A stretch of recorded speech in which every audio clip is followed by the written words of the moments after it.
Good afternoon, everybody, and welcome apparently to the first talk of this session. So I'm going to talk about basically a project that we have now ongoing, where we are studying the Central European montane spruce forest. And I'm going to show you some of the first results we have so far and from the different records. And yeah, before I go forward, there's many people involved. Some of them are also in this room, so there's many proxies that we have, and I definitely haven't done all by myself, so you can keep that in mind.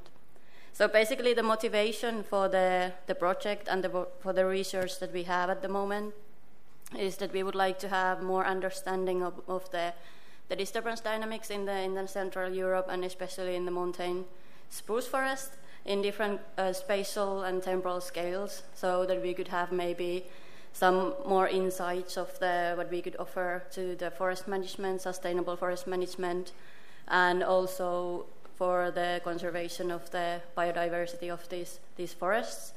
And the work is done in the frame of the PEDECO project, which is basically collaboration between the paleoecological and dendroecological data. And then we are also working closely with another project who are working in the same study areas, the Europia project, which involves Petr Kunes, that you're going to hear after me. And so basically what we do, we are trying to integrate sedimentary data with the dendrochronological data, so basically tree-ring data, to get more clear picture of the disturbance history. And in the project we have two study areas, one in southwest Czech Republic in Šumava National Park, and then one in Slovakia in Tatra Mountains. And in this talk I'm going to talk about this Šumava National Park and the site that we have there. So basically, before I go more into detail the site that we're studying, just a few words about the disturbance history we know so far based on the dendrochronological records from the area. So at the moment, they are thinking that in this national park, the windstorms, you can see here, and bark beetle outbreaks are the main disturbance agents that are shaping the forest. But also one thing that we are interested in having to look for the long-term record is that if actually fire also is important factor there. At the moment they have the results that there's like severe disturbance, meaning that like the mortality of the trees is over 50% every 170 years in average. And then there's like lower severity disturbances every 40 years. So this is basically what they have from the area so far. And this figure is based on tree ring data. I will explain later more about how they derive the disturbance signal from there. But as a landscape level in this national park, they have this record that the disturbances have peaked in around 1800 and then again at the late 20th century. So this is kind of the background for the study that we are doing now.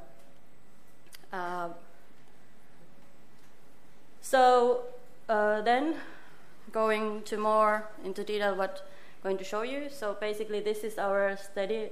This is the Šumava National Park in Czech Republic.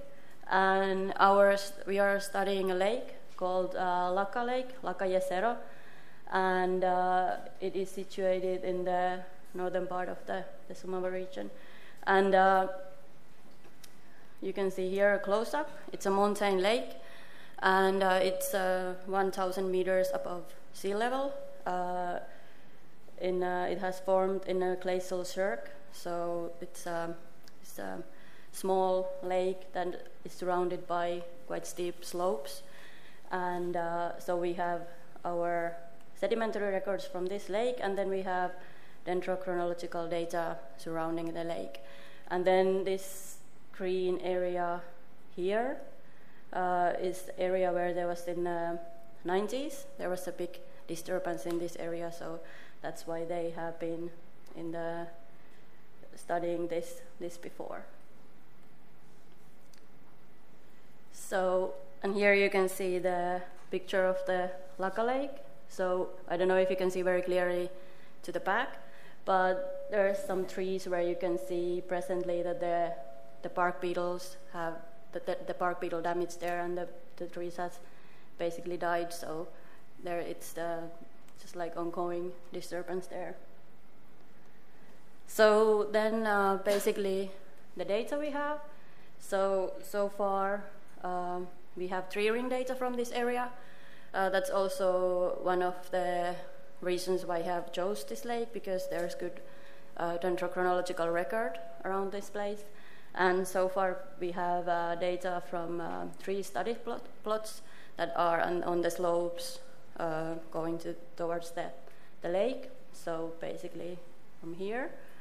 And then there's 2 more study plots where we are waiting for more tree ring data to confirm from this data. And with this tree ring data, we have disturbance history record of 300 years. So relatively short time period if you think about in paleoecological context, or at least that's how I feel it.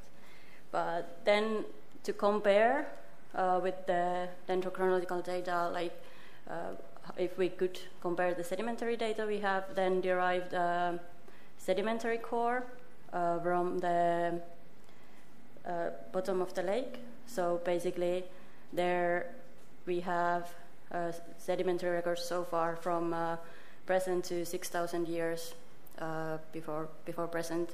We have also a longer record, but that has not yet dated, so this is what we have so far.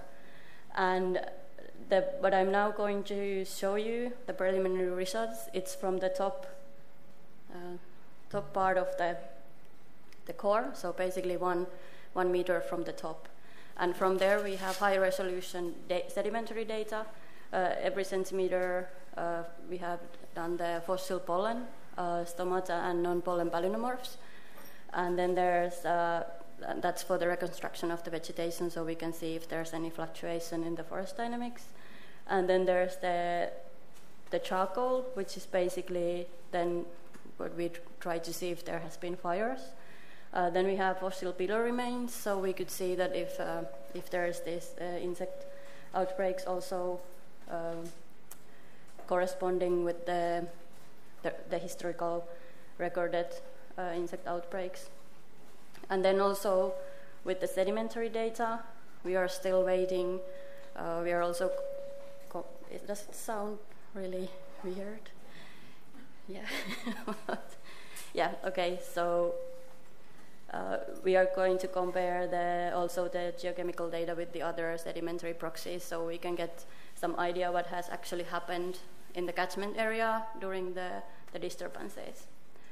So then one of the challenges, as you might guess, in this work is to correlate the tree ring records and the sedimentary records in a temporal scale.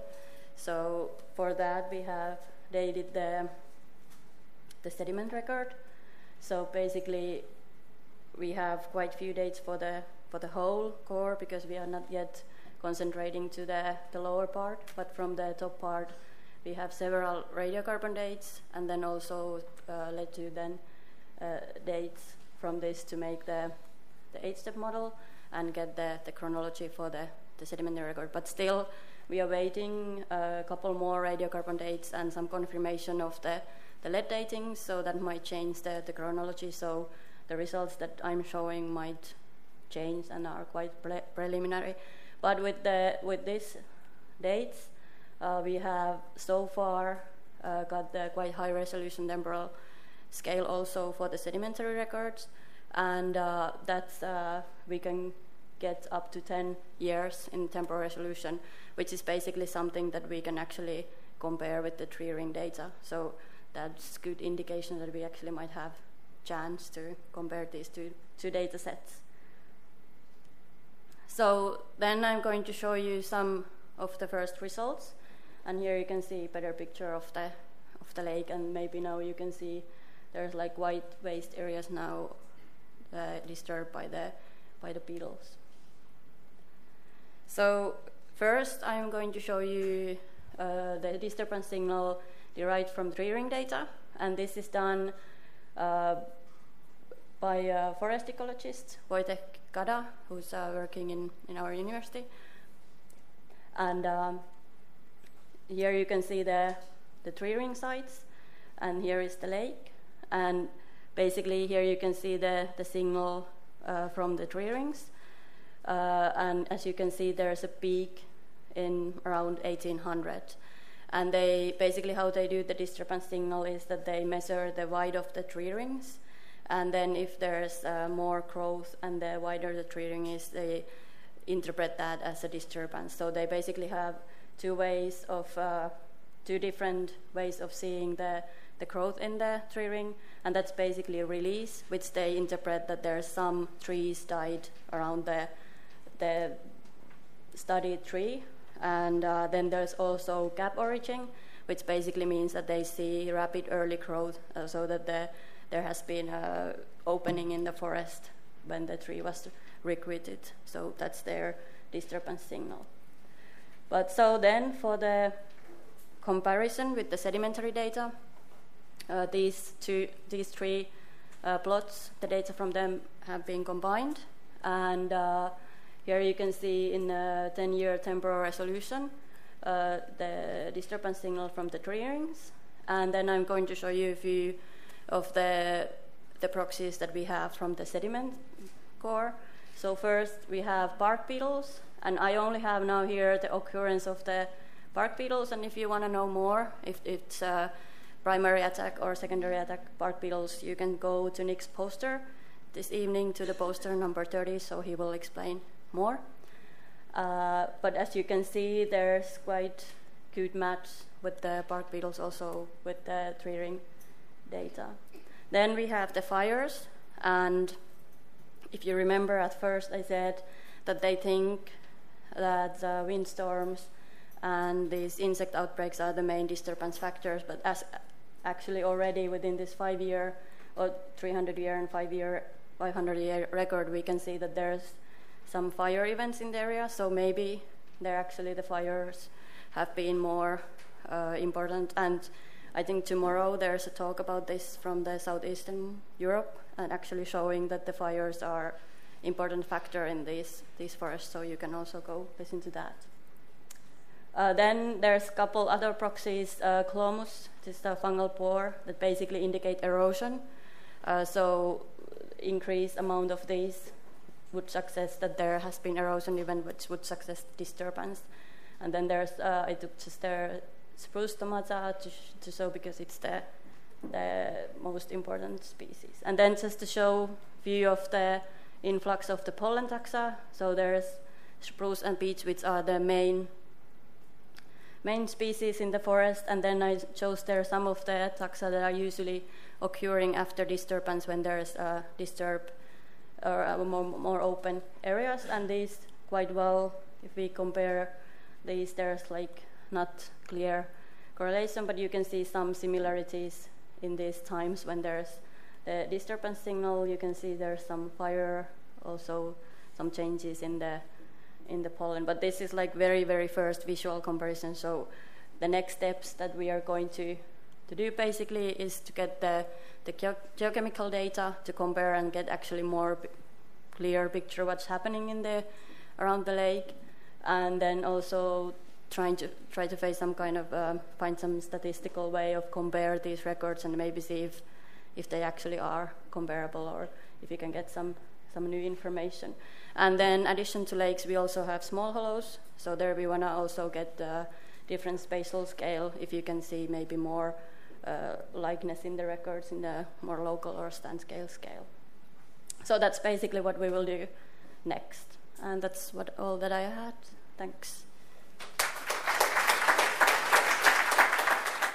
The lake here, from the tree ring point of view, you may find that there could be preserved remnant material of previous die-offs that could be preserved in the lake sediment, so you could actually extend the dendrochronological information. Yeah, that might be. The other thing is the 1780s die-off event that may be fire, and you get this disturbance. I'm assuming that was a die-off. Is it a disturbance? Yeah. You get a release. your trees are at 1,000 meters, which are generally quite happy trees. They're not limited by temperature up a tree line or even precip. Yeah. So you probably find that the trees 200 years later, the regeneration are actually coming to the end of their life anyway. Yeah. So you might be seeing a sort of memory pulse from the 1780s event that is just, their resilience is lower because of the bark beetle. Do you see what I'm saying? They're already as big as they're going to be. Yeah. So it doesn't take much to kill them off. I just know the Rachel over in the Bavarian forest on the German side. Yeah. It was a big die-off a decade ago or whatever. Yeah. And it was partly because the forest was quite mature and it didn't take much. But other areas of the Bavarian forest was not affected at all. Yeah, so that's good. Yeah. Good insight. Yeah, that wasn't thanks. Really a question Yeah. in the end, sorry. Yeah, but that was a good point. Yeah, that's good to know. Okay, so thanks for coming. I would like to share my idea about how to reconstruct disturbances based on pollen spectra. And since we have pollen and since we can just use it from the database, it's also very easy to reconstruct diversity. Well, it's not so easy, but we can at least have some insight into diversity changes from pollen spectra. So in a way, we can combine these two features reconstructed from pollen spectra and at the end kind of calculate disturbance diversity relationships, which, as many ecologists know, is kind of a basic ecological theory which explains why there are so many species in the ecosystem, which can be driven by the rate of disturbance. So this is kind of a wrap-up of my story I want to share here today with you, and eventually I will kind of try to contribute to some understanding of this ecological theory based on long-term paleoecological data. So I don't think that I need to explain why disturbances are important for recent environment and also for the past. It has been here mentioned many times before, and Niina has also nicely introduced this topic to you.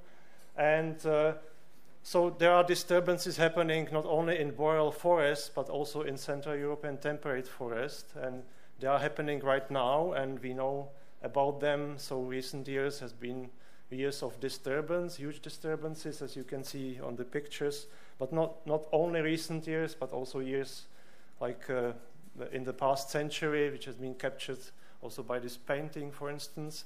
And this also drives the public to the attention to these disturbances. So we are in natural forests, in natural parks, and publics are actually asking, okay, these forests are being disturbed now, so what does it mean? Should we manage these disturbed forests, or should we leave them for the natural development?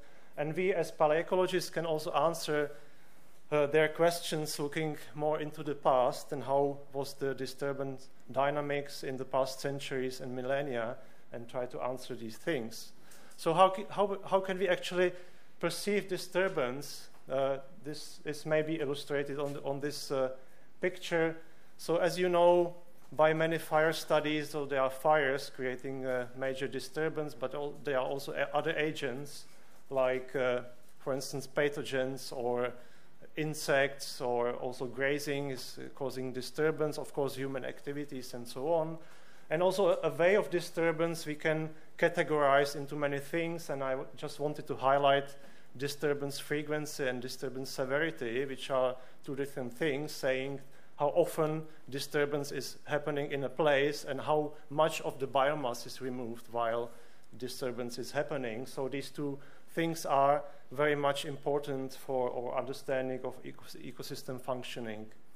And looking more into the past, why, and also the present, why disturbance is especially important for instance, our Central European temperate ecosystems, is that actually we are here in a forested zone. So in the Holocene, it actually triggers development of a dense forest under completely natural conditions without any disturbance, while disturbance is actually creating open patches, open spaces, which is very important for, again, our ecosystem diversity, because these open patches should harbor species which today constitute our open landscape, like grasslands and shrublands and so on.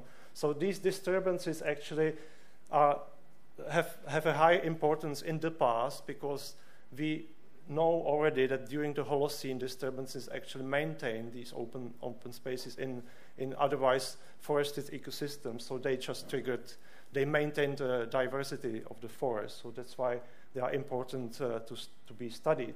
And also, as you see, this intermediate disturbance hypothesis, a theory just brought in the 70s by Connell, and then others. It says, which is shown on this graph, that the rate of disturbance, but also the rate of productivity is responsible for the diversity in the ecosystem. So this intermediate disturbance hypothesis tells us that under intermediate disturbance or intermediate productivity, the ecosystem gains the highest diversity, which is very important theory, and I believe it can be also tested by paleoecological data, which I'm going to show you today. Well, if we have some kind of paleo records, we can infer a lot about disturbance, but we have a hard time when quantifying this disturbance. It's quite easy when you study charcoal, and sedimentary charcoal gives you disturbance frequency or also some insight about intensity or severity. But what about other agents? Well, we have quite a hard time. Well, we can reconstruct vegetation openness. It's now very much used by these quantitative vegetation reconstructions. So we can reconstruct the ratio of open land, which drives us again to some kind of idea about the intensity and the frequency of disturbances. And for instance, grazing is now being reconstructed based on dung spores related to large animals present or absent in the landscape. But again, it kind of doesn't give us much insight about the quantification of this disturbance. So we have found some way around this, and we have used these ecological indices of plants. So maybe some of you are familiar with these Ellenberg ecological indicators. So they are so kind of indices which tells us about species in the ecosystem and their affinity to different environmental conditions. So, for instance, the affinity to nitrogen or generally some nutrients in the soil or soil reaction and demands for light and so on.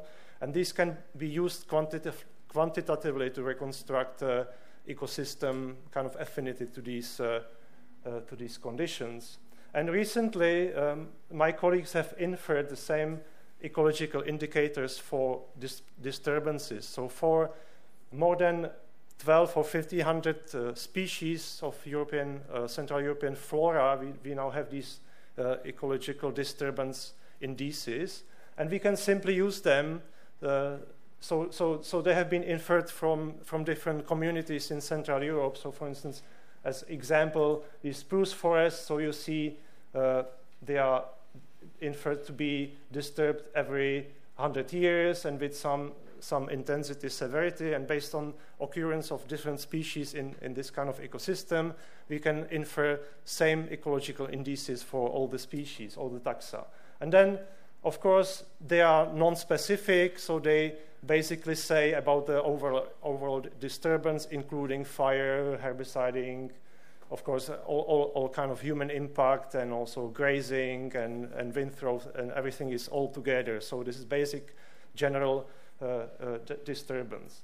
And we have now the opportunity to link these species-specific disturbances to pollen data, because we have large pollen databases. We use this pollen database harbored in our institute, which comprises pollen data from Central Europe. Why we use this database? Because it's best taxonomically resoluted, so we have kind of a good match between pollen taxa and plant taxa represented by these pollen taxa. So for us, it's very easy to link these two together, and then later on use it to reconstruct disturbance at present, also in the past, based on just pollen records. So this is, for instance, how this disturbance looks like for different pollen taxa. So there is, of course, a lot of variation. I'm sorry, they're not visible any pollen taxa. I don't know why they disappeared from the presentation, but it doesn't matter. But you could sort of see here that there are large groups like Poaceae and Cyperaceae harboring many hundreds of taxa, so then they create a large error bars. But there are also specific pollen taxa which are quite narrow in the disturbance index then. So they can be all useful, and of course all the taxonomy has to be harmonized in order to be used. So let's go straight to the results, and this is the graph, general graph for Central Europe, and this is the time scale, and here the black line represents the disturbance frequency inferred based on all pollen assemblages we have for Central Europe. So as you see, during the late glacial, the disturbance frequency is quite high, then it decreases during the early Holocene, it lowers up somewhere here, and then it increases again towards the present. Just know that this scale for the disturbance is logarithmic, which means that -2 is disturbance every 100 years, and -1 is disturbance every 10 years, and so on. So it's a logarithmic scale.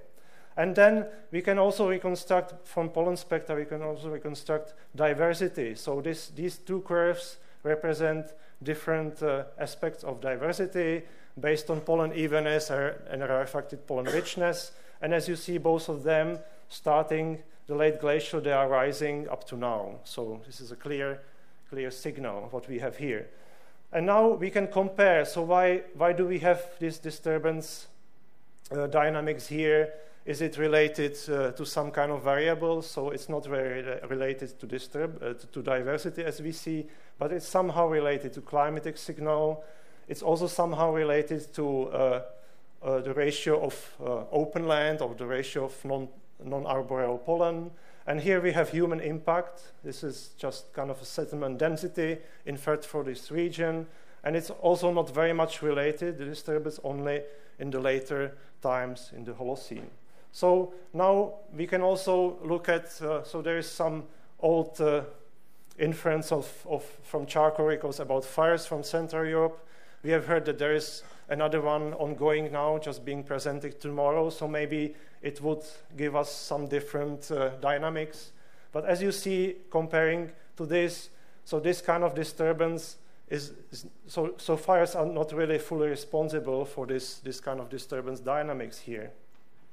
But what we can do from this kind of data, further on we can calculate this disturbance diversity relationship, and I have just tried to summarize these curves on these graphs in the upper part of the screen. So as you see, this goes from the oldest time up to the present, and these curves represent different disturbance diversity relationships, going from the hump shape, this kind of, and into the monotonic curve, which means that the hump-shaped curve, it is actually giving us some idea coming from the intermediate disturbance theory. So saying that the higher rates of disturbance cause us that there are only little species and also lower rates of disturbance, and whereas the intermediate levels, they create us ecosystems with high number of species. Whereas if we go towards the present, it changes towards this shape, so monotonic curve, saying that the higher rates of disturbance gives us also a lot of species, which is a bit weird towards what we know from this ecological theory. If we summarize this, so this is the same kind of graph showing the maxima of the diversity under intermediate disturbance, so how they are related to different time windows. So again, shifting. So it's saying that in all the times during the late glacial, early Holocene, we have to have much higher disturbance in order to keep more species in the landscape. So again, another graph, if we compare these levels of intermediate disturbance to the ratio of open land or ratio of wooded taxa, it's related this way, so it's negatively correlated. So more wooded species we have, then of course less disturbance we need. That's kind of logical. So to conclude, what can we infer from such a data, and how can it contribute to ecological theory? So we try to show that pollen data is really valuable for such kind of studies, and it gives us some insight into disturbance dynamics. And so comparing it with ecological data and ecological experiments, our paleoecological data covers the entire lifespan of species. So it just doesn't study only 5 years or 10 years or 40 years, but it can study millennia, and thus it can give us more insights into the whole lifespan of those species. And also the shape of these disturbance diversity relationship may very much depend on the structure of the vegetation. So when we are under natural conditions, the vegetation is more homogeneous, and that's why less species are harbored in this kind of vegetation. Whereas if we go towards more disturbed vegetation, there are more patches, and more species with the affinity to high disturbance can be actually harbored there, and that gives us this monotonic curve of the relationship. So this is kind of a take-home message. We want to say that species pool is very responsible for this kind of relationship, and it kind of has some aspects which can ecologists use when they are kind of inferring their experiments and to kind of say something about this disturbance diversity theory. So this was my message. Thank you for listening. That was really interesting, and actually I kind of tick on your plot of disturbance. Yeah, exactly. This one. Did you, yeah, okay, so you checked the disturbance frequency. Did you get any idea of the surface, like the area burned or things like that, or is it just the frequency you could have had with that? This has only a little bit to do with fires, so this is the overall disturbance, so it can be at the same time wind throw or anything. So I'm not talking about the area of fire or... Okay. Yeah, so it's basically the space is the whole region we used. So because we clumped all the pollen records from the whole region, so we can't say anything specifically about the local area. Okay, so we are inferring just the disturbance dynamics, which is very much smooth for the entire region. Okay. If you would like to study it locally, then it would be possible to imply it for the single record and then look at it in more detail. Okay, just to add a little more tip on that, I had the exact same, the exact opposite trend in Mediterranean areas, but because I was also taking into account scrubs and herbs. Mm-hmm. So did you try to add also those species into your relationship, or just the woody species? You mean herbs? Yeah, herbs. Of course, they are included there. Yeah. Okay, because it's really woody species. But this is just towards the woody species. But the herbs are included in the calculations. So if I would plot it against herbs, it would be the opposite relationship. Okay. Yeah. Okay. Thank you. Okay, hello, welcome everybody. I thank everybody that I can have this talk today in this really nice session. And I would like to tell you about a study in the Central European lowlands. So we stay in Central Europe, but we go to the lowlands now. And about the last 250 years. And I will present some data from multiple fire proxies in raft lake sediments and the comparison to some historical documents. And I would really like to acknowledge my Polish co-authors, especially Michał Slowinski, and also the team from the NIOS who allowed me to measure fire biomarkers in their lab. So when I started to work on fire in the Central European lowlands, I was a bit surprised that there was no charcoal data so far in the global charcoal database. And because there are so many people working in this area, many paleoecologists. And so the first thing what we did is to start a collection of charcoal data and gathered so far 60 sites from north of the last glacier maximum extent of the Scandinavian ice sheet. And this is a map showing the continentality in this area from environmental classification by Metzger et al. And there you see that the study area where I will bring you now in the central northern Poland is one of the more continental, more drier areas compared to the rest of this whole area. And to have also somehow a background on how this area developed in terms of fire throughout the Holocene, before we go to the last 250 years, I just show you first what comes out from this data collection. So first we see that we don't have a lot of data throughout the Holocene, except for the last 2,000 years, and also really limited sites. But still we can calculate a composite and see that we have a fire period in the early Holocene, and then it goes down, and we have just fire again when humans are really active in the area. So for this talk, I would like to focus on the question how this fire-human relationship developed in the last 250 years, because here it looks like it's just going up, and we don't know if that's maybe just an artifact from the low resolution, or if that's a real thing.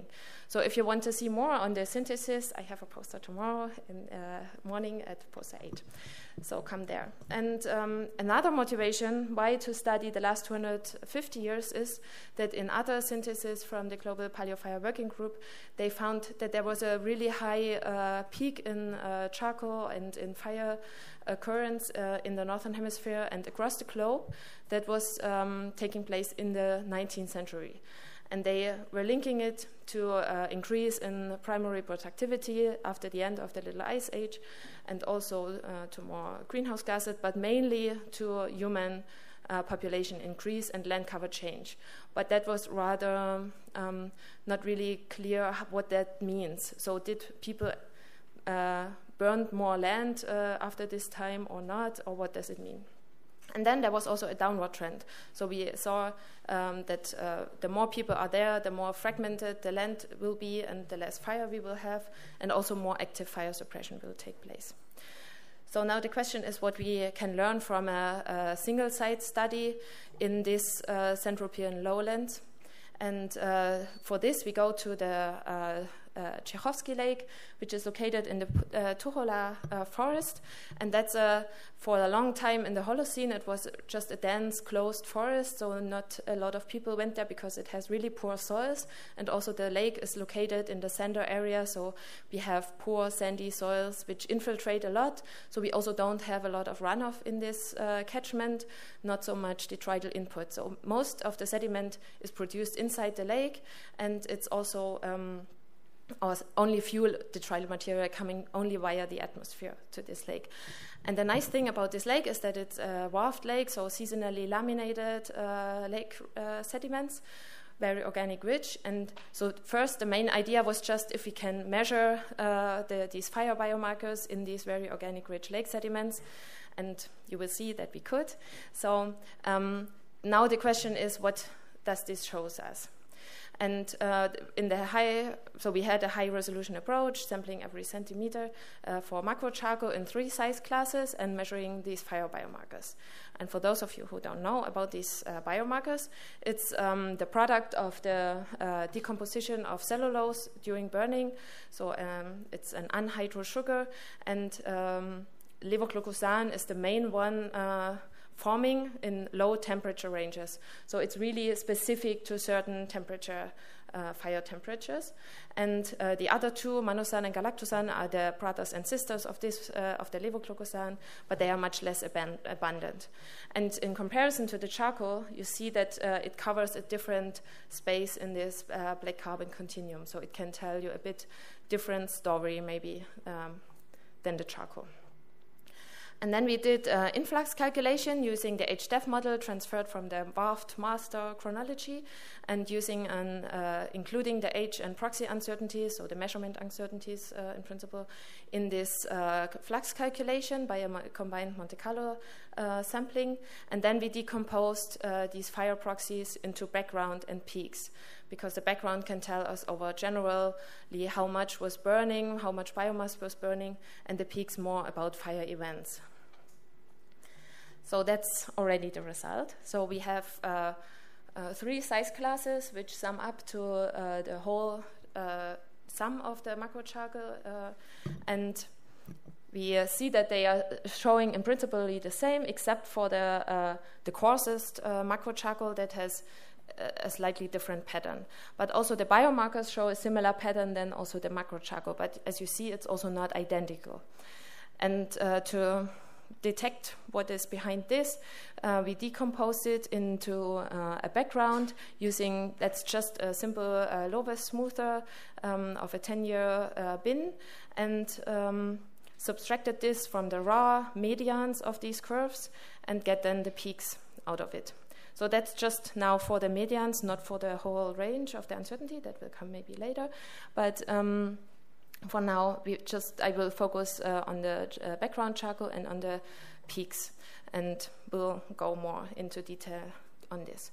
So first, the peaks, you see that they are not perfectly correlated. So there are some peaks occurring in the charcoal and not in the biomarkers. And to learn more on this, we looked also at other size fractions. So for example, at the coarsest one and the finest fraction of the charcoal, which means the coarsest is the more local, so maybe a few 100 meters fire representing, and the finer macro charcoal is more far, maybe a few 10 kilometers or 10 just. And the isomers also showing a certain pattern. So now we can group these peaks somehow in certain categories. And for example, we have local fires when we only have the macro charcoal but no fire biomarker.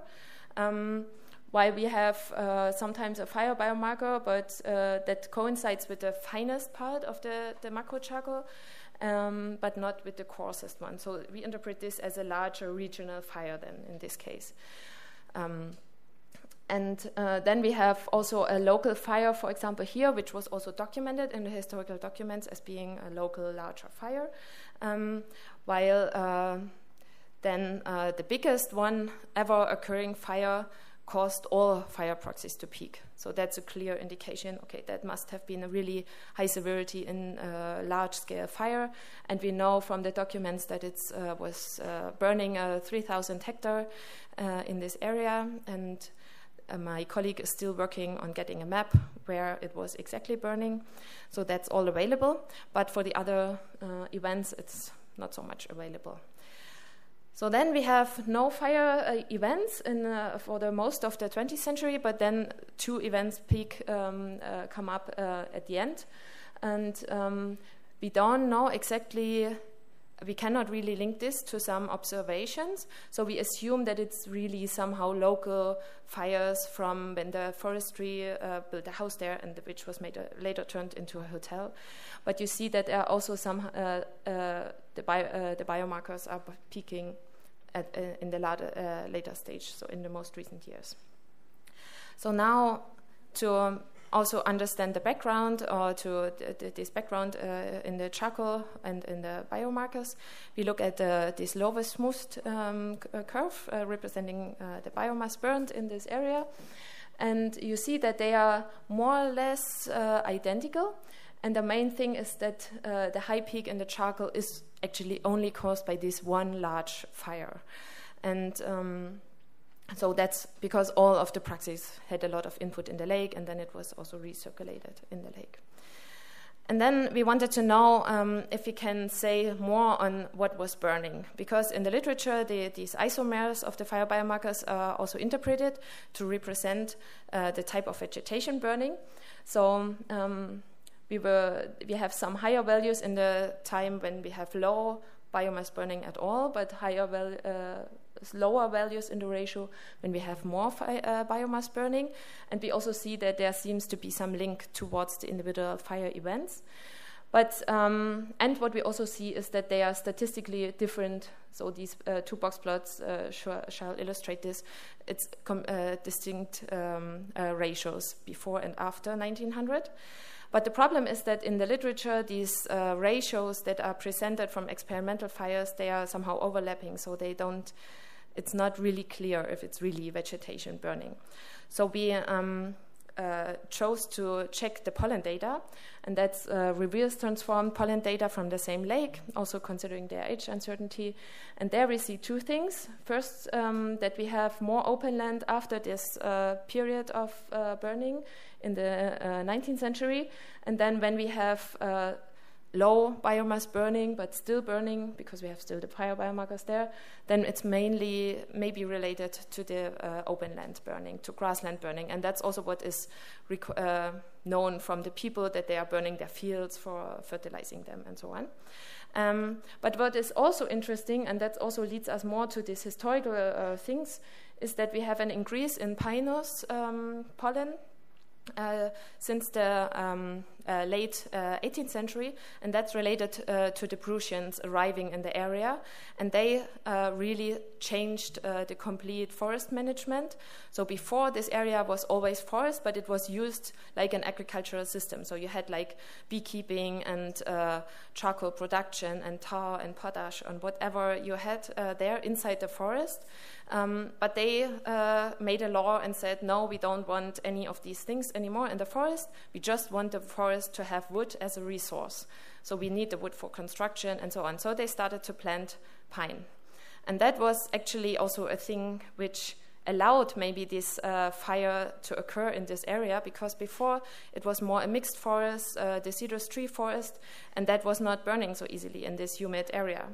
So somehow people brought the fuel into the area. And so you see also that there is a bit a time gap, so the forest had to grow a bit, and then it could also burn. But they also wanted to have the wood as a resource, so they started, or they made a plan how to extract the wood from these forests and to make like rectangular road grids. And you see this here, that's drawn lines on a map, but it's not realized roads. But here, at the end of the 19th century, they really had these roads. And if you have a closer look, you see that it's much in a denser network than they planned before. And we think that it's maybe related to this large fire event, that they thought, we need also somehow active fire suppression, so they made this road net denser than before. That's just a hypothesis, it's nowhere written, but it could explain this. And also, we have other maps shortly before the fire and after, and before the roads were not there and after they were there, so 10 years after. Okay, so that's the active fire suppression. And then the title of the talk was about accidental fires. So how do I know that it's accidental fires and not like planned fires, that they maybe cleared the forests to plant the pine? That's because we find several indications in the historical documents that say that during dry summers, there were some people putting fire mit einer ruchlosen Hand for the Germans, so with a nefarious hand. So it's like someone intended to burn something, but it was not intended by the government. And then there also occurred, there are some hints that maybe this event, which I have not really talked about, but where also all fire proxies peak, could be caused by accidental fire from the railway track, which just passes by here, really close to the lake, which was built in this time and where maybe some spits of fire were starting larger scale fire in the area. And in the recent decades, you see that there is a trend upwards, and I'm not so sure what it really means, but maybe from the peaks we can say it's maybe more a local thing, or it could be also that there was more biomass in general available because of the long-term fire suppression, but that's not so clear. So what can we take home from this is that it's nice to use multiple fire proxies to detect source areas, and maybe in the next step we could go to several lakes just nearby and do the same thing again, and then maybe we can even try to localize fires. And then what's interesting for this larger scale industrialization story is that it was a change in forest management which in the end brought the fire into the region because of the pine plantations. But then also this caused active fire suppression. So, and if you want to see more, then and thank you for your attention. Come tomorrow to my postdoc.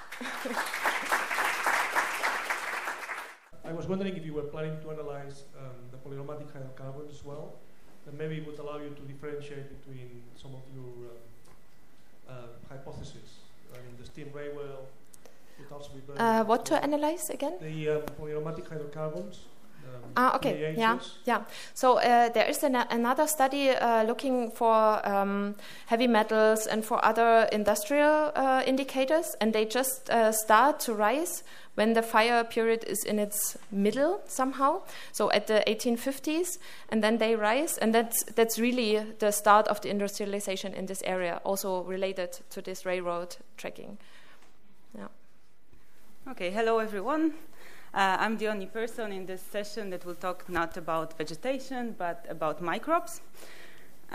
So, let's go into the micro world of testate amoebae.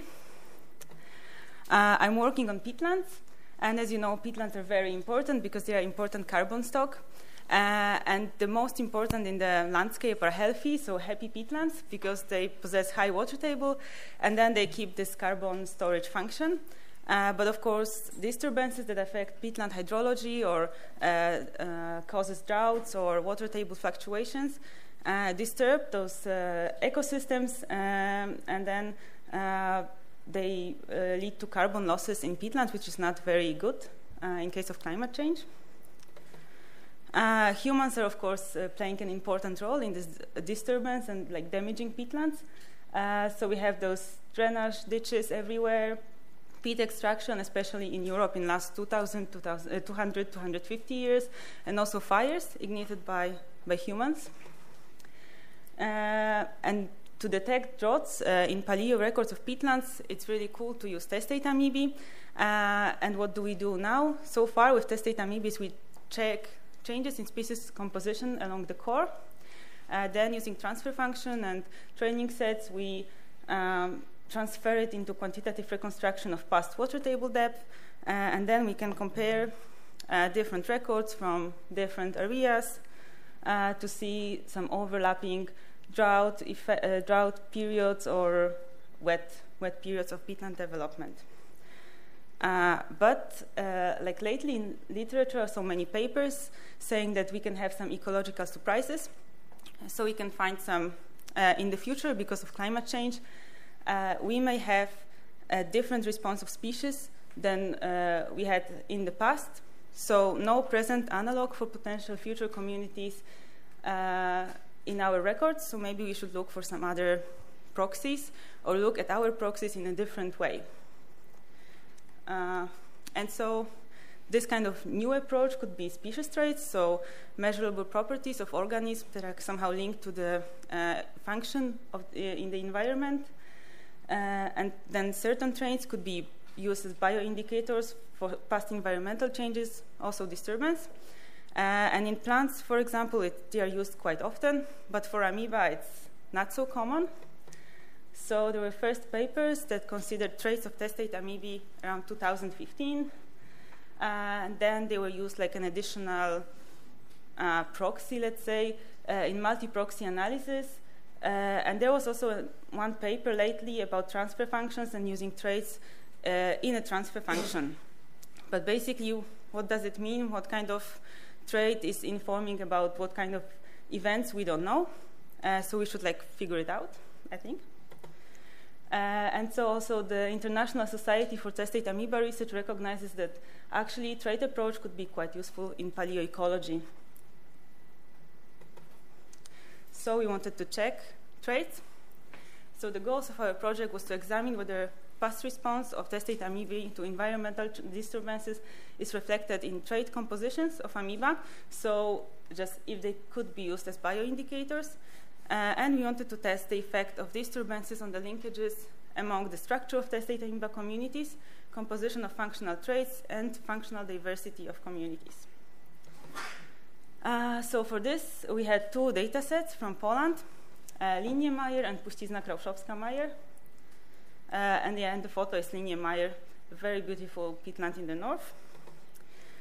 So from both peatlands, we took the cores, and they were both spanning 2,000 years back. And both of the peatlands experienced disturbances. So both of the peatlands experienced prolonged droughts. And peatland in the north was disturbed by fire, and peatland in the south by peat extraction, and it was quite substantial peat extraction.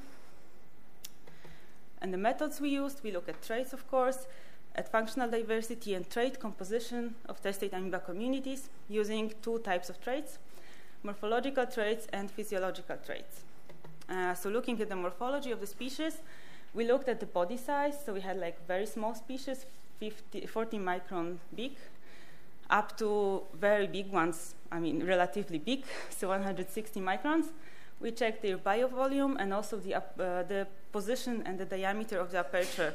So aperture is the mouth of amoeba shell. It's the place where they can, like, amoeba can go out and explore the environment. So it can be plagiostomic aperture, so located on the side, acrostomic, so located on top of the shell, and axial aperture in the center. And then we looked at physiological traits, so we split our testate amoeba data sets into groups. So we had amoeba preferring wet, intermediate, or dry conditions, preferring lower or higher pH, and then we also looked at the metabolic status of the species. So we looked at heterotrophic amoeba and mixotrophs, so the ones that possess symbiotic algae in their shells. And then we also did structural equation modeling to summarize all of our data. So going to the results. Comparing both Meyers, we saw that there was a similar community response between both Meyers.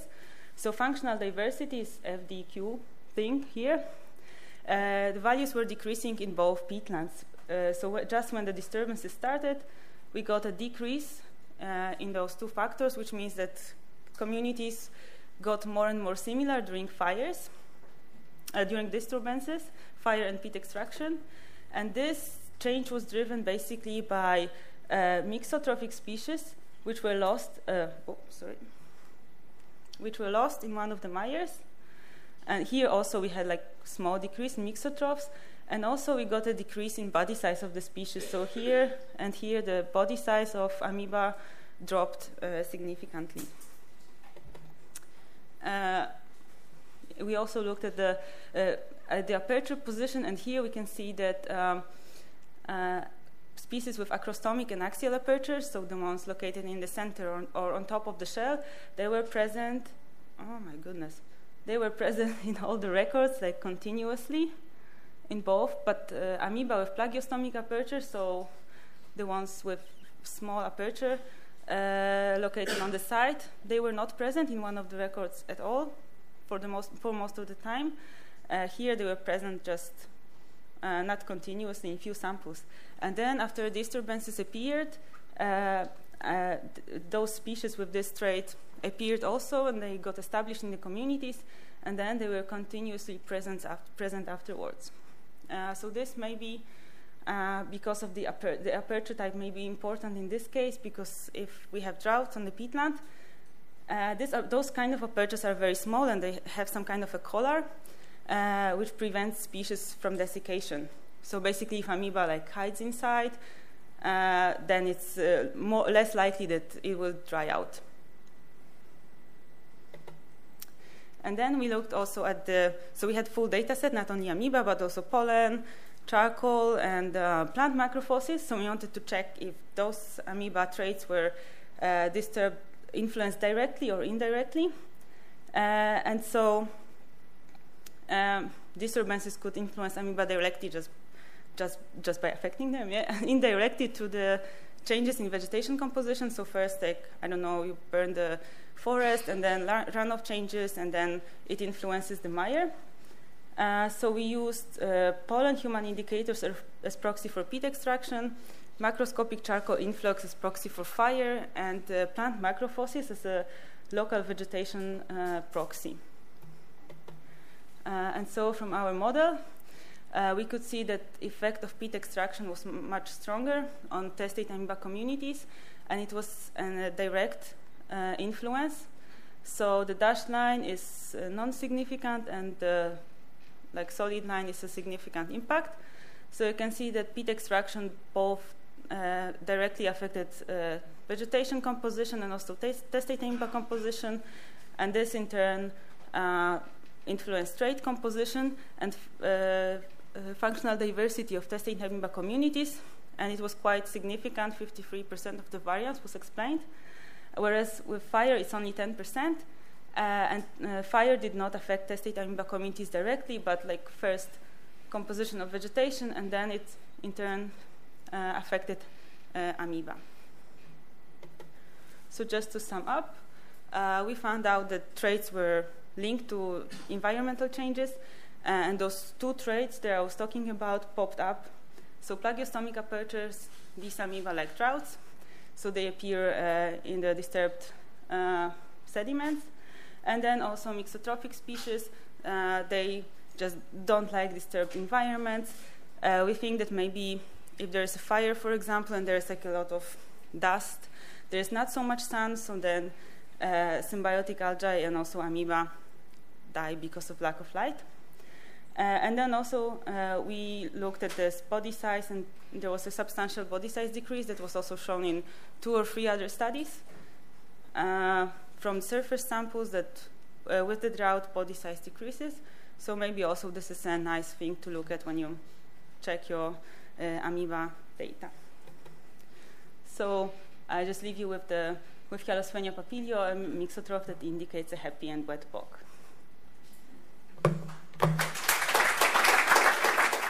Have you considered to study the perturbation due to grazing trampling on peats? No, we didn't check this. Do you think that this can be also a signal that the test amoeba could be a signal of these practices on peat?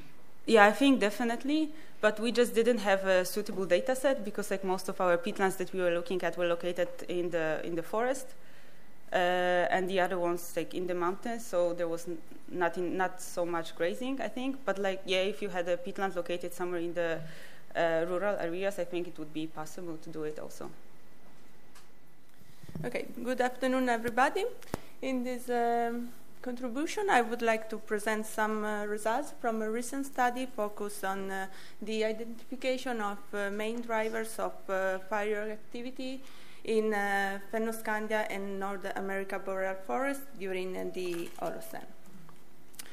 So the boreal biome is generally defined as a transcontinental circumpolar band located between 45 and 70 degree northern latitude, covering around 1/3 of the planet total forested areas.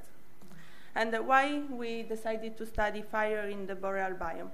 Basically because fire is and has been also during the past one of the most important disturbances in these regions. Fire, in fact, not only organized the physical and the biological features of the boreal regions, but also affected the biogeochemical cycle and, in particular, the carbon balance.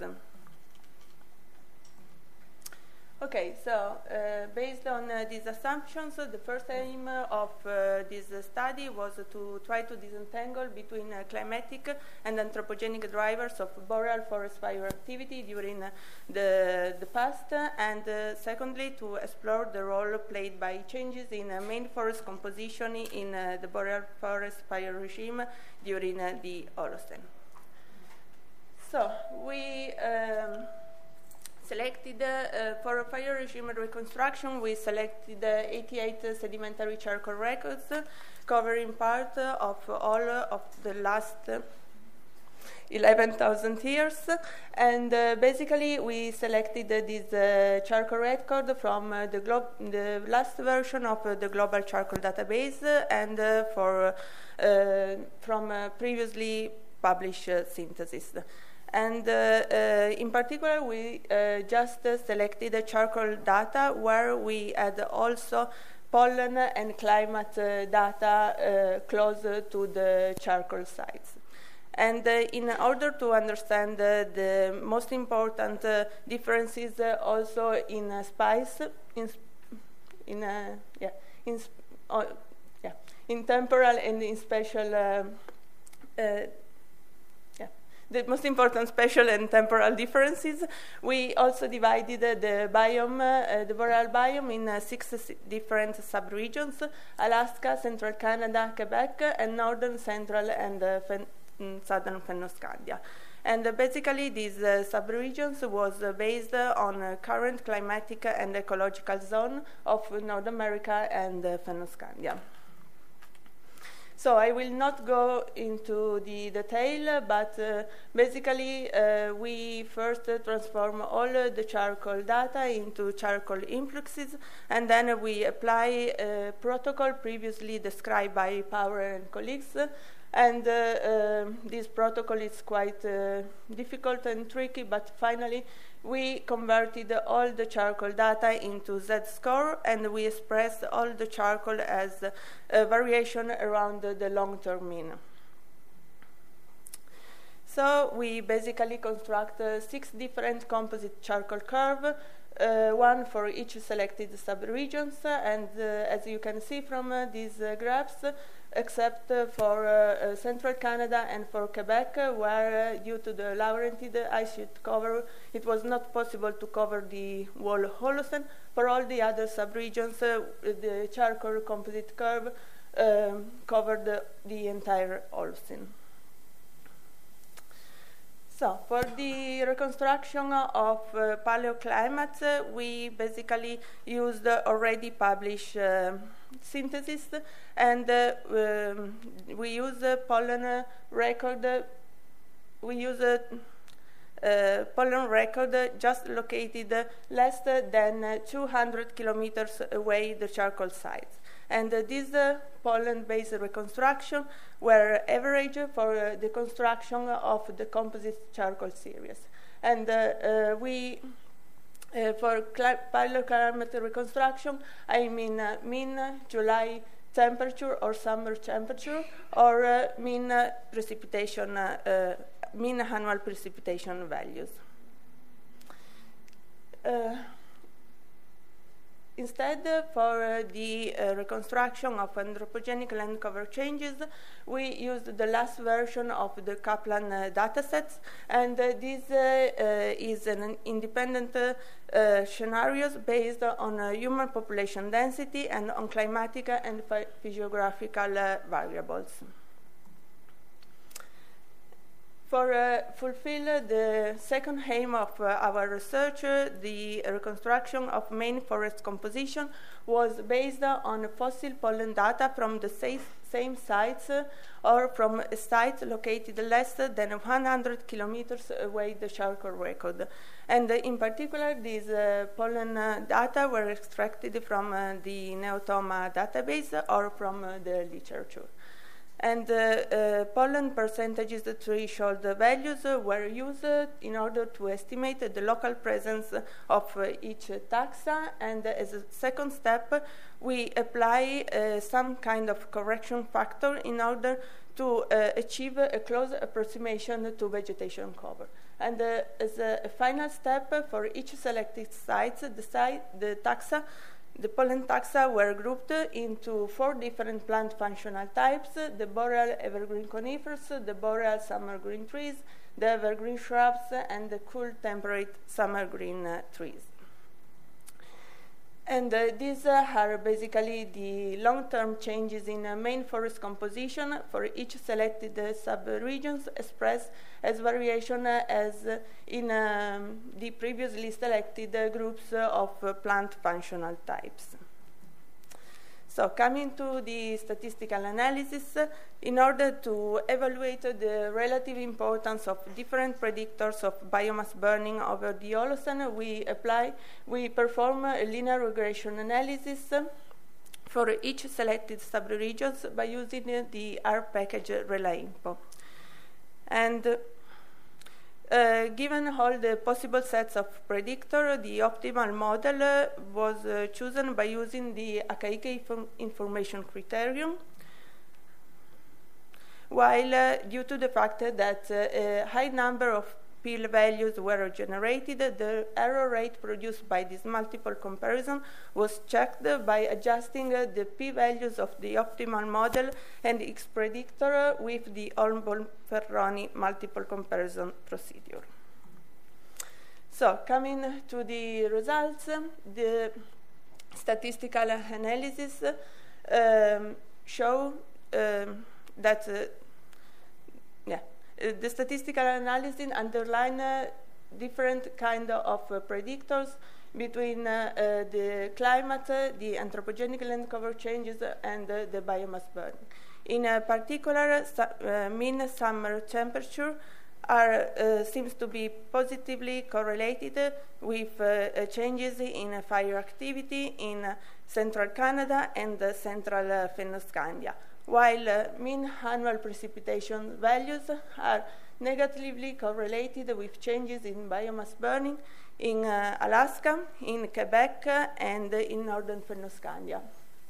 Additionally, the anthropogenic land cover changes seems to be positively correlated with biomass burning in southern Fennoscandia. These last results about southern Fennoscandia has, however, to be taken with caution because the p-values is not significant when corrected for multiple testing. Sorry. Oh my God. Here you can. Okay. Here the p-values when it's corrected with the Ornborn-Ferroni procedure is not any more significant. So instead, for understanding the correlation between the different plant functional types and biomass burning, we perform the same kind of statistical analysis as previously, and in this case, our results underline a positive correlation between boreal evergreen conifers and fire dynamics in Alaska, in central Canada, and in central and in southern Fennoscandia, while boreal summer green trees are significantly correlated with changes in biomass burning in Quebec and in Quebec. Evergreen summer green tree instead seems to be significantly correlated with changes in biomass burning in northern and in southern Fennoscandia.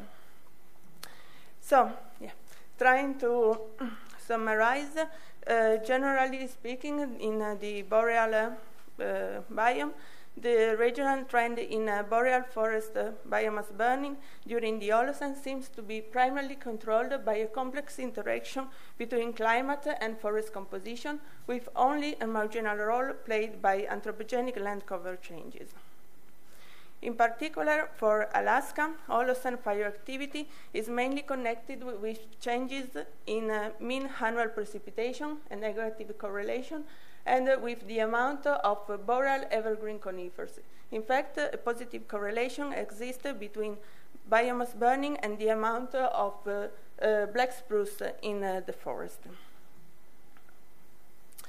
Instead, in central Canada, a positive correlation exists between mean July temperature and long-term variability of biomass burning, while in Quebec, Holocene fire activity seems to be primarily explained by changes in main annual precipitation, also in this case a negative correlation, and by the amount of boreal summer green trees in the forest. In particular, a positive correlation exists with fire activity and the amount of birch and alnus in the forest. Instead, for what concern Fennoscandia, in the northern regions, a significant increase in Holocene biomass burning existed during period characterized by low annual precipitation values and vice versa, while in central Fennoscandia, fire dynamics seems to be positively correlated with changes in mean summer precipitation values and with the amount of boreal evergreen conifers and in particular of pine. Finally, in southern Fennoscandia, Holocene biomass burning is significantly higher during period characterized by a higher proportion of boreal evergreen conifers, also in this case in particular of pine, and by a higher amount of evergreen shrubs, particularly belonging to the Ericaceae family. So this is all for now, and I just want to thank you, all the contributors to the Global Charcoal Database and to the Neomata database, and you for your attention.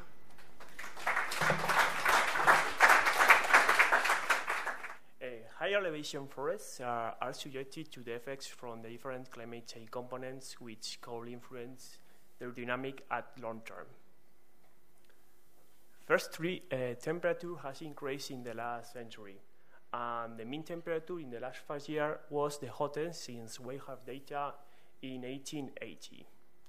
For instance, the last March was the second hottest month on record from the world.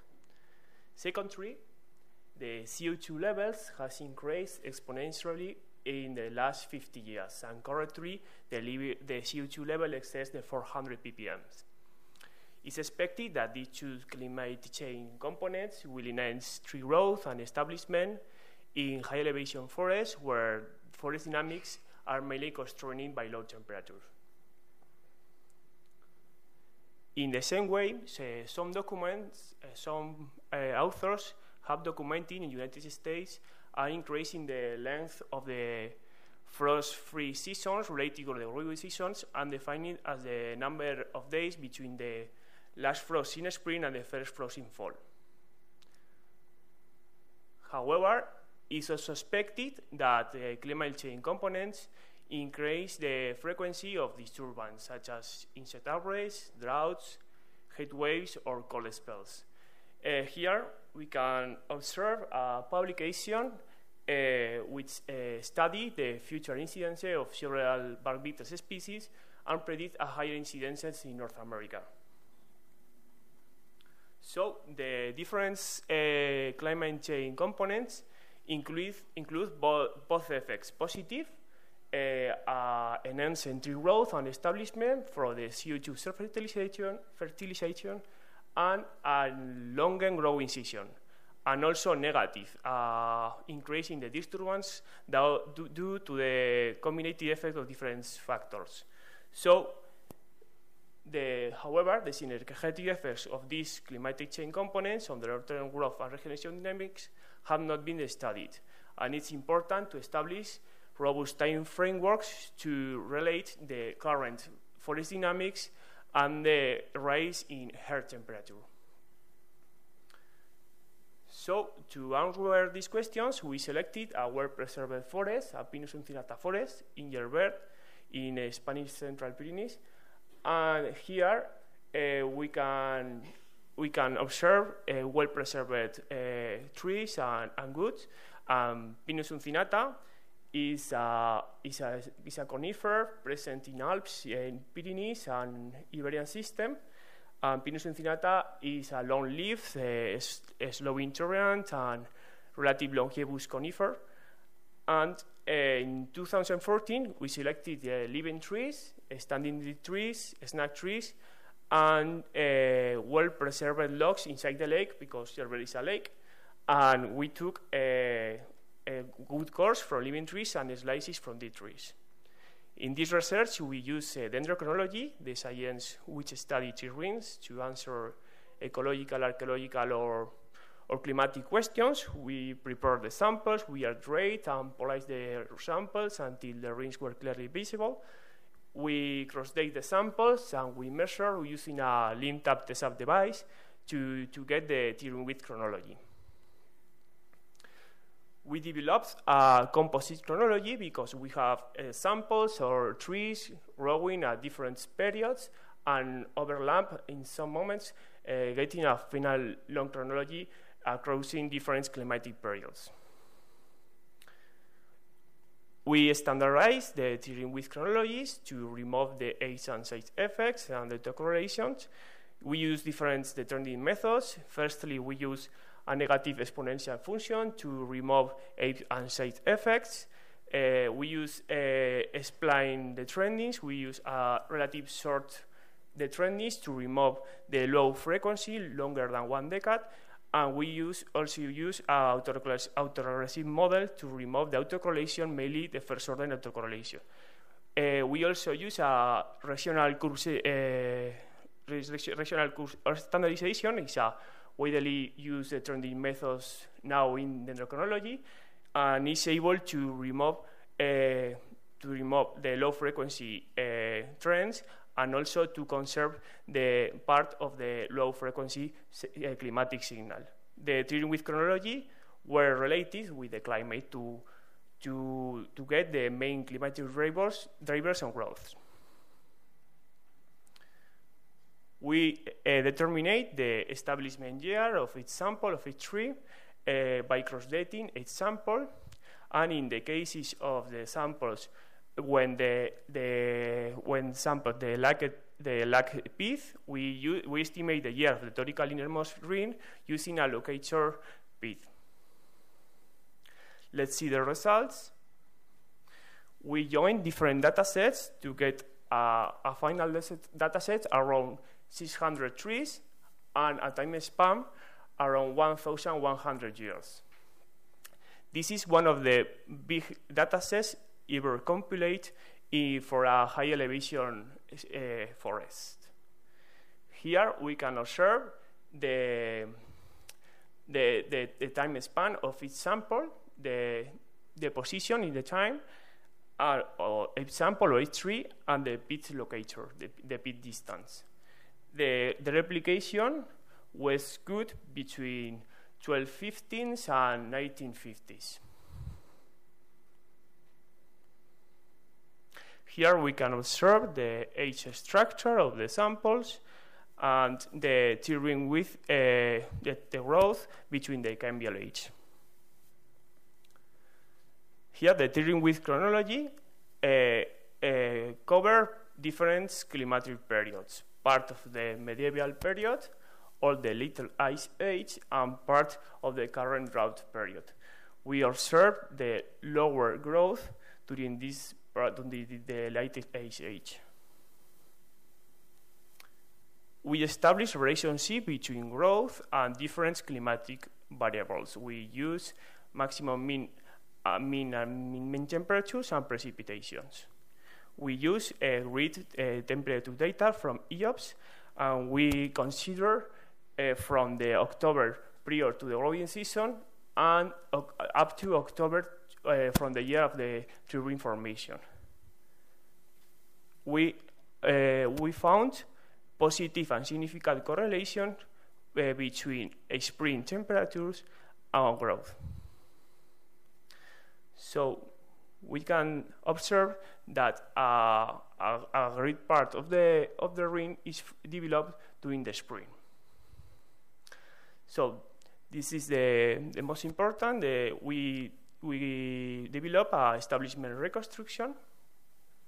We use different age groups, 10, 20, and 30 age groups. Finally, we used this one to be conservative, and we fit a power function, and the residuals were related with different temperature reconstructions. One using non-tree ring proxies is a global air temperature reconstruction, and another one, a new one, using tree rings and in the same lake, in the same site. We found really good correlations between these temperature reconstructions and the establishment reconstructions. We found lower periods of establishment in periods with low temperatures, like in 1600 and 1700 and 1850s. So the take-home message, extreme events such as prolonged periods of low and probably variable temperatures restrain growth and regeneration of high elevation Pyrenean forests, thus reducing their resilience during the stressful periods. It's expected that in the actual global warming context, Pinus aecionata growth and establishment will increase in the Pyrenees, thus leading to rapid encroachment and outward shift of this open forest, strengthening the diverse alpine plant communities. And this is ongoing research, and more research will come early. Thank you.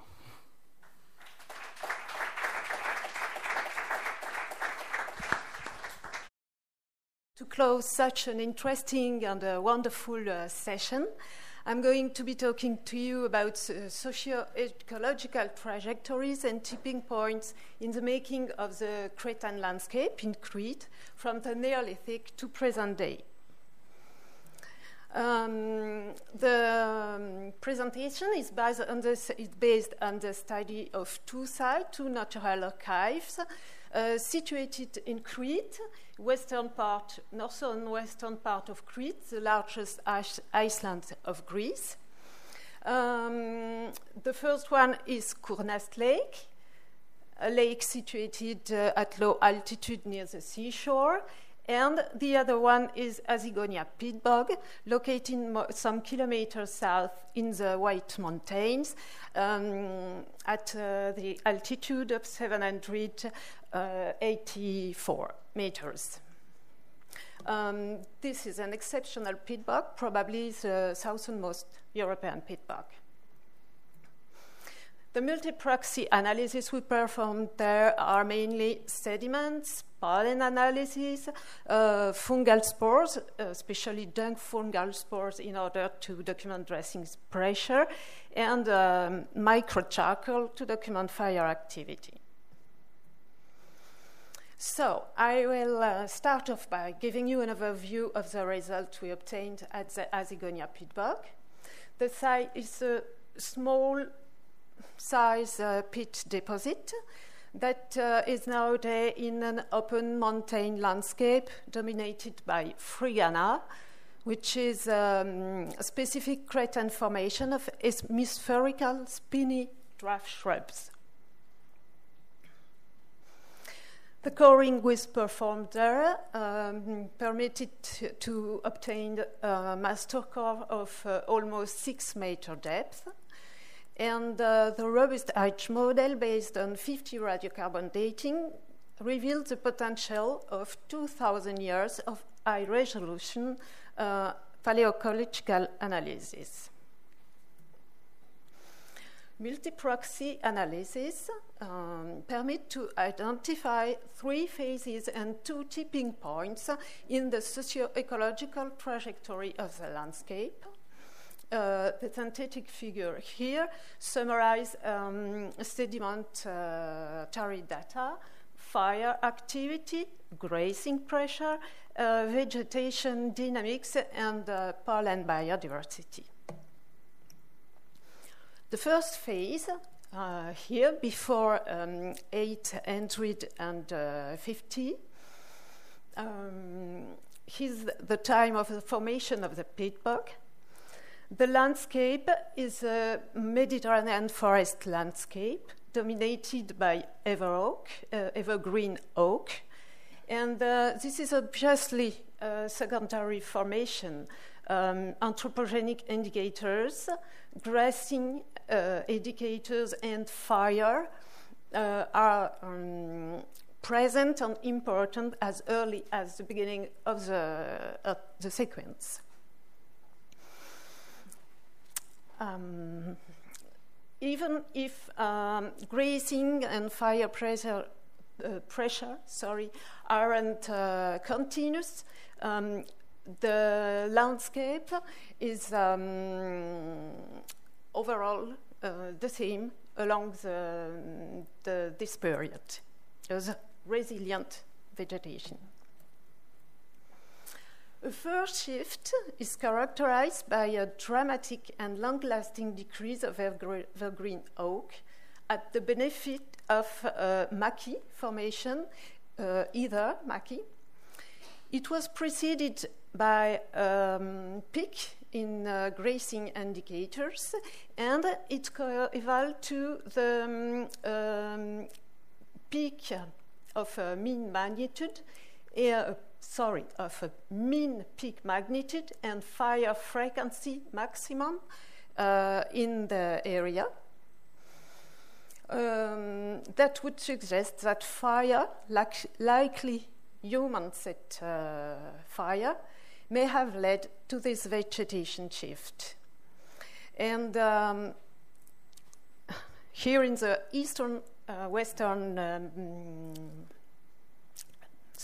in the eastern Mediterranean basin, it corresponds to arid period. Okay, so fire use and grazing indicators are already present. But the landscape is more open, and crop and ruderal indicators are present, more present, illustrated probably a diversification of activities. And the high resolution permitted to observe this strong but short-lived expansion of maquis in the mid-14th century that could correspond to the local answer to the vegetation, to outbreak disease, the Black Death, that a plague that killed, it's not the word I would like to say, but killed half of the population of the Iceland. So, a second shift occurred during the second half of the 19th century, at the end of the Ottoman period, and it just follows a light fire event. At the local scale, it corresponds to a dramatic drying of the peatbog, the landscape is now largely open, and Frigana dominate with the Sarcopterygium pollen that illustrates this matter of fact. And at a slight lower altitude, olea cultivation is developed. This modern land use, in which we can see the recent overgrazing, led to the first time to a strong loss of pollen biodiversity. Okay, so now let's take a look at the paleoenvironmental history registered at Kunes Lake, some kilometers north from Macedonia. Here we obtained a master core of 50 meters long that document 10,000 years of paleoecological history.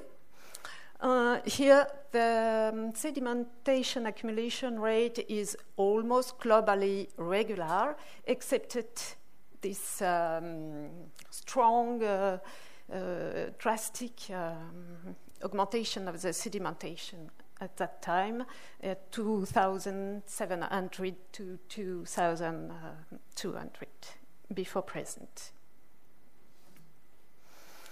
The sediment analysis highlights the evolution of the lake from the formation of a dolin 10,000 years ago, that after 500 years moved toward a swamp and then to a shallow lake.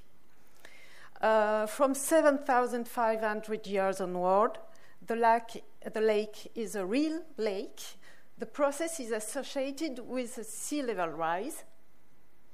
Firstly, the lacustrine dynamic is with high productivity. And here we find this period of high accumulation rate, and was a tipping point correspond to a swift to low productivity and more soil erosion.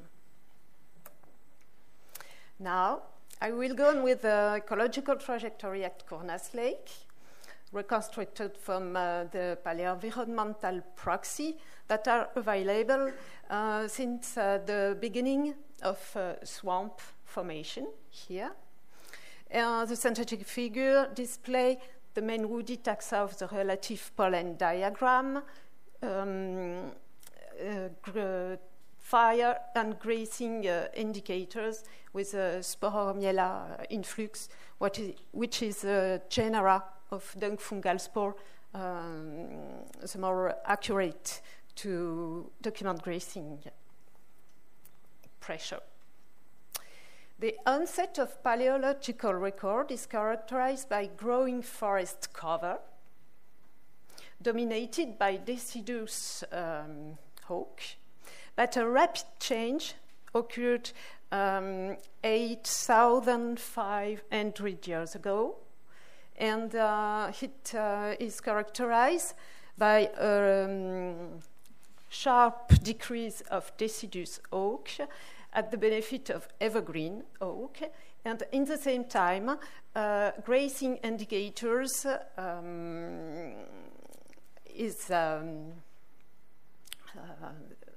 display a regular presence. The time period around 8,500 years ago corresponds to a aridification of Eastern Mediterranean as well. So the xerophilus and the grazing-resistant evergreen oak might be favored by both human disturbances and dry regional climatic conditions. After 5005, a slide by continuous olea pollen curve might illustrate the first local olive cultivation. Then between 5,005 and 5,000 before present, the second transition result of continuous decline of oak and at the same time an increase of olea. This process took place during the late Neolithic in Crete. And when olea reach a maximum and that fire and grazing indicators increase, we detect an increase too in float deposits, probably caused by land use, which make more material available. After 5,500, erosion and growing grazing indicators here correspond to the local development of the maquis. Thank you. The last third part of this phase, the late Minoan, here, is well known to be a period with important disturbances, natural hazards such as earthquake and volcanism, with the well-known Santorini eruption, figure it here, and together with socio-economical instability, internal crises, sea raids, and the palace destruction. The local response to these major disturbances are not a clear abandonment causing the massive demise of Minoan Crete, but rather a succession of short-lived events during the late Minoan, such as forest depletion, huge peak of fire indicators, and at that time, olive cultivation and indicators are much lower, but grazing indicators remain high.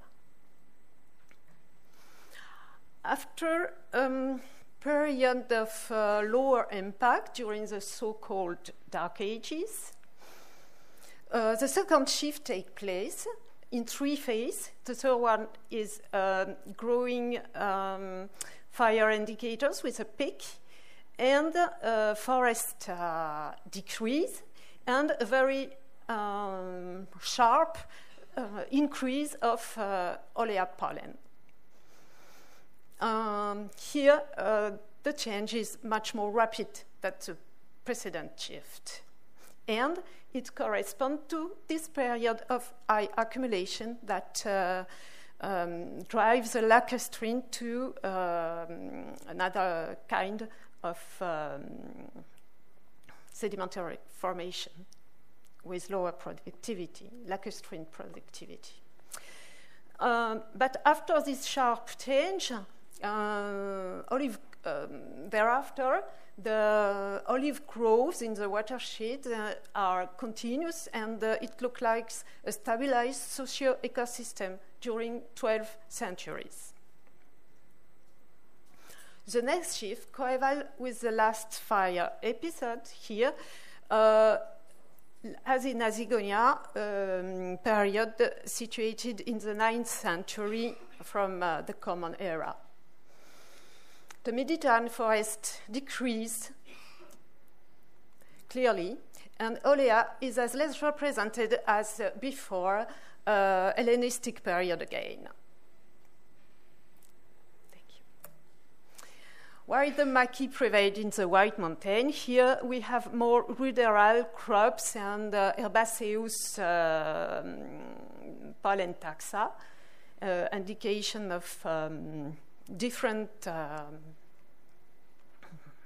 land uses. Sorry. And from the 7th century onward, olive cultivation grows again, and favored by the Turkish administration, and that is already important in the present day local landscape. So, to conclude, I would like to recap and underline the interrelation between disturbances and socio-ecosystem dynamics. First thing is that obviously the dynamics is linked to human land use, pastoralism in the White Mountain, and pastoralism with olive cultivation around Cournas Lake. Natural disturbances, earthquake, volcanism, seems to have not such a perceptible impact by means of paleoecological data. Between periods of human exploitation together with ecosystem stability, we have seen that the shift could be result from gradual process or be sharp shifts. Gradual, such as at Cournas Lake, the late Neolithic olive cultivation, and sharp shifts, such as the Saracen and modern tipping point at Azigonia, and the early Neolithic at Cournas Lake and the Hellenistic olive cultivation. What are the drivers leading to this tipping point? Obviously, fire is an important one, of main importance. We have seen that the main shifts follow severe fire events and major fire episodes. Fire and flood frequency and intensity are linked at Cournas, and seems to be a consequence. Combining factors led to sharp shift. For example, we have seen grassing and pattern aridification, and probably climate condition too. So this combination is a key factor. I thank you for your attention. The first site that you looked at, you mentioned that there was a change from the Quercus vegetation to, was it Ericaceae, based on around the time of the fire. Would you think it could be that there was other factors going on? So maybe there was land clearance and grazing, keeping the land open at that time. So rather than it being the fire causing the shift, it was a combination of human impact in that area. Yes, fire is involved in the shift, but the sharp change are a combination of factors, and maybe some factors that are not perceptible by means of paleoecological data. We know that at that time, wood is exploited for building ships.